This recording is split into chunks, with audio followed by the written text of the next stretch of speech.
श्रीलक्ष्मी हयग्रीव पञ्चरत्नम् ज्ञानानन्दमलात्मा कलिकलुषमहातूलवातूलनामा सीमातीतात्मभूमा मम हयवदना देवताधावितारिः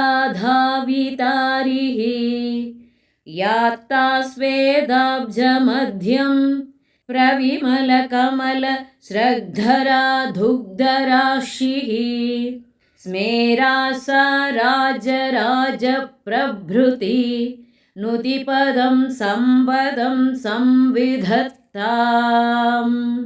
ताराताराधिनाथस्फटिकमणिसुधा रामारत्नाभिकन्या कुचलिकुच परिरम्भ संरम्भधन्या मान्या अनन्यार्हदास्य प्रणततति परित्राणसत्रात् दीक्षा दक्षा साक्षात्कृतैष सबदि हयमुखो देवता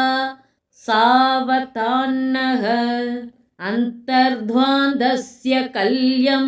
निगमहृदसुरध्वंसनैकान्तकल्यं कल्याणां गुणानां जलधिमभिनमद्बान्धवं सैन्धवास्यं शुभ्रांशु प्राजमानं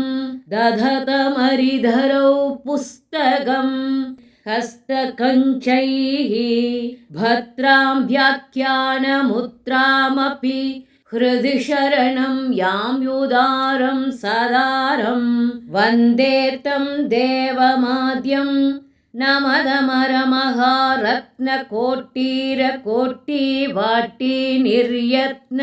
निर्यद्गृणिगणमसृणीभूत पादांशुजातम् श्रीमद् रामानुजार्य श्रुतिशिखर गुरु ब्रह्मतन्त्र स्वतन्त्रैः पूज्यं प्राज्यं सभाज्यं कलिरिपुगुरुभिः शश्वदश्वोत्तमागं विद्याहृत्या नवद्य यदनघ करुणासारसार प्रसारात्